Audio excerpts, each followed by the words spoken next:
Good news ದೇಶದಾದ್ಯಂತ ಇರುವ ಎಲ್ಲ ರೈತರಿಗೆ ಇದೀಗ ಮೋದಿ ಸರ್ಕಾರದಿಂದ ಬಂಪರ್ ಗುಡ್ ನ್ಯೂಸ್ ನೀಡಲಾಗಿದೆ. ಹೌದು, ಪ್ರಧಾನಮಂತ್ರಿ ಕಿಸಾನ್ ಸಮ್ಮಾನ್ ನಿಧಿ ಯೋಜನೆಯ 20ನೇ ಕಂತಿನ ಹಣ ಬಿಡುಗಡೆ ಬಾಕಿ ಇದ್ದು, ಇದೀಗ ಕೊನೆಗೂ ರೈತರ ಖಾತೆಗೆ ಹಣ ಜಮೆಯಾಗುವ ದಿನಾಂಕ ಫಿಕ್ಸ್ ಆಗಿದೆ. ಆದರೆ ಮುಖ್ಯವಾಗಿ ರೈತರು 20ನೇ ಕಂತಿನ ಹಣ ಪಡೆಯಲು ಇದೀಗ ಈ ಕೆಲಸವನ್ನ ಕಡ್ಡಾಯವಾಗಿ ಮಾಡಲೇಬೇಕು ಎಂದು ಕೇಂದ್ರ ಸರ್ಕಾರದಿಂದ ಆದೇಶ ಹೊರಡಿಸಲಾಗಿದೆ. ಇಲ್ಲವಾದರೆ ನಿಮ್ಮ ಖಾತೆಗೆ ಪ್ರಧಾನಮಂತ್ರಿ ಕಿಸಾನ್ ಸಮ್ಮಾನ್ ನಿಧಿ ಯೋಜನೆಯ 20ನೇ ಕಂತಿನ ಹಣ ಜಮೆಯಾಗೋದಿಲ್ಲ. ಬನ್ನಿ ಹಾಗಿದ್ರೆ ಪ್ರಧಾನಮಂತ್ರಿ ಕಿಸಾನ್ ಸಮ್ಮಾನ್ ಯೋಜನೆಯ 20ನೇ ಕಂತಿನ ಹಣವನ್ನ ರೈತರ ಖಾತೆಗೆ ಯಾವಾಗ ಜಮೆ ಮಾಡಲಾಗುತ್ತೆ ಹಾಗೂ ರೈತರು ಕಡ್ಡಾಯವಾಗಿ ಮಾಡಲೇಬೇಕಾದ ಕೆಲಸವೇನು ಎಲ್ಲ ಸಂಪೂರ್ಣ ಮಾಹಿತಿಯನ್ನ ಈ ವಿಡಿಯೋದಲ್ಲಿ ನಿಮಗೆ ತಿಳಿಸಿಕೊಡ್ತೀವಿ. ಅದಕ್ಕಿಂತ ಮುಂಚೆ ನೀವು ಕೂಡ ರೈತರಾಗಿದ್ರೆ ಅಥವಾ ರೈತ ಮಿತ್ರರಾಗಿದ್ದರೂ ಸಹ ಈಗಲೇ ಈ ವಿಡಿಯೋಗೆ ಲೈಕ್ ಮಾಡಿ ಹಾಗೂ ನಮ್ಮ ಚಾನೆಲ್ ಸಬ್ಸ್ಕ್ರೈಬ್ ಮಾಡಿಕೊಂಡು ಪಕ್ಕದಲ್ಲೇ ಬರುವ ಬೆಲ್ ಐಕನ್ ಕೂಡ ಕ್ಲಿಕ್ ಮಾಡಿ.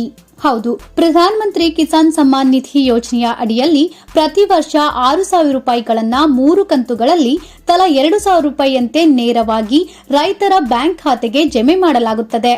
ಇಲ್ಲಿಯವರೆಗೂ 19 ಕಂತುಗಳನ್ನ ರೈತರ ಖಾತೆಗೆ ಜಮೆ ಮಾಡಲಾಗಿದ್ದು, ಇದೀಗ 20ನೇ ಕಂತಿನ ಹಣವನ್ನು ಸಹ ಬಿಡುಗಡೆ ಮಾಡಲಿದ್ದಾರೆ.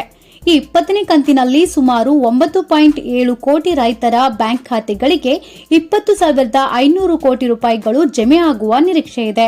ಪ್ರಧಾನಿ ನರೇಂದ್ರ ಮೋದಿಯವರು ನಾಳೆ ವಾರಣಾಸಿಗೆ ಭೇಟಿ ನೀಡಲಿದ್ದಾರೆ. ಈ ಸಂದರ್ಭದಲ್ಲಿ ಹಣ ಬಿಡುಗಡೆ ಮಾಡಲಿದ್ದಾರೆ. ಕಳೆದ 3 ತಿಂಗಳಿನಿಂದಲೂ ಹಣಕ್ಕಾಗಿ ಕಾಯುತ್ತಿದ್ದವರಿಗೆ ಇದೀಗ ಬಂಪರ್ ಗುಡ್ ನ್ಯೂಸ್ ಸಿಕ್ಕಂತಾಗಿದೆ. ಇನ್ನು ಮುಖ್ಯವಾಗಿ ಈ ಹಣವನ್ನ ಪಡೆಯುವ ರೈತರು ಈ ಕೆವೈಸಿ ಮಾಡಿಸುವುದು ಕಡ್ಡಾಯವಾಗಿದೆ.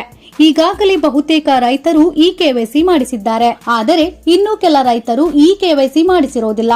ಅಂತವರು ನಿಮ್ಮ ಸಮೀಪದ ಸಿಎಸ್ಸಿ ಸೆಂಟರ್ ಅಥವಾ ಗ್ರಾಮ ಕೇಂದ್ರಕ್ಕೆ ಭೇಟಿ ನೀಡಿ ಈ ಕೆವೈಸಿ ಪೂರ್ಣಗೊಳಿಸಿಕೊಳ್ಳಿ. ಈ ಪ್ರಕ್ರಿಯೆ ಇಲ್ಲದೆ ಫಲಾನುಭವಿ ಪಟ್ಟಿಯಿಂದ ನಿಮ್ಮ ಹೆಸರನ್ನ ತೆಗೆದುಹಾಕಲಾಗುವ ಸಾಧ್ಯತೆ ಇದೆ ಎಂದು ಮಾಹಿತಿ ತಿಳಿದುಬಂದಿದೆ. ಈ ಕೆವೈಸಿಯನ್ನ ನೀವು ನಿಮ್ಮ ಮೊಬೈಲ್ ಮೂಲಕವೂ ಕೂಡ ಒಟಿಪಿ ಆಧಾರಿತವಾಗಿ ಪೂರ್ಣಗೊಳಿಸಿಕೊಳ್ಳಬಹುದು. ಇನ್ನು ಕೇಂದ್ರ ಸಚಿವಾಲಯದ ಪ್ರಕಾರ ಪ್ರಧಾನಮಂತ್ರಿ ಕಿಸಾನ್ ಸಮ್ಮಾನ್ ಯೋಜನೆಯ ಅಡಿಯಲ್ಲಿನ ಪಾವತಿ ಆಧಾರ್ ಆಧಾರಿತವಾಗಿದ್ದು, ಈ ಕೆವೈಸಿ ಜೊತೆಗೆ ಭೂಮಿಯ ದಾಖಲೆಗಳ ಪರಿಶೀಲನೆಯೂ ಕಡ್ಡಾಯವಾಗಿದೆ. ಈ ಕ್ರಮಗಳನ್ನು ಪೂರ್ಣಗೊಳಿಸದ ರೈತರಿಗೆ ತಾತ್ಕಾಲಿಕವಾಗಿ ಸೌಲಭ್ಯ ನಿಲ್ಲಿಸಲಾಗುತ್ತದೆ. ನಂತರ ಎಲ್ಲ ದಾಖಲಾತಿ ಹಾಗೂ ಕೆವೈಸಿ ಪೂರ್ಣಗೊಳಿಸಿದ ನಂತರ ಬಾಕಿ ಕಂತುಗಳೊಂದಿಗೆ ಹಣವನ್ನ ಪಾವತಿ ಮಾಡಲಾಗುತ್ತದೆ. ಹಾಗಾಗಿ ಅರ್ಹ ರೈತರು ಪ್ರಧಾನಮಂತ್ರಿ ಕಿಸಾನ್ ಸಮ್ಮಾನ್ ಯೋಜನೆಯ 20ನೇ ಕಂತಿನ ಹಣವನ್ನ ಪಡೆಯಲು ಈ ಕೆವೈಸಿ ಮತ್ತು ಭೂಮಿಯ ವಿವರಗಳನ್ನು ಶೀಘ್ರದಲ್ಲೇ ಪರಿಶೀಲಿಸಿ.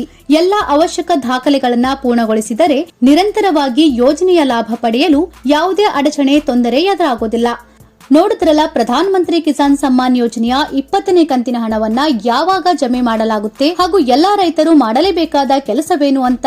ಅದೇ ರೀತಿ ನಿಮ್ಮ ಸ್ನೇಹಿತರಿಗೆ ಹಾಗೂ ಸಂಬಂಧಿಕರಿಗೆ ಹಾಗೂ ನಿಮ್ಮ ಪ್ರೀತಿ ಪಾತ್ರರಿಗೆ ಈ ವಿಡಿಯೋನ ಶೇರ್ ಮಾಡುವ ಮೂಲಕ ಅವರಿಗೂ ಈ ಮಾಹಿತಿಯನ್ನ ತಲುಪಿಸಿ. ಹಾಗಾಗಿ ಈ ವಿಡಿಯೋ ನಿಮಗೆ ಇಷ್ಟ ಆಗಿದ್ರೆ ಲೈಕ್ ಮಾಡಿ ಹಾಗೂ ಇನ್ನೂ ಇಂಥ ಹೆಚ್ಚಿನ ಮಾಹಿತಿ ಮತ್ತು ವಿಡಿಯೋಗಳಿಗಾಗಿ ತಪ್ಪದೆ ನಮ್ಮ ಚಾನೆಲ್ ಸಬ್ಸ್ಕ್ರೈಬ್ ಮಾಡಿಕೊಳ್ಳಿ. Thank you for watching.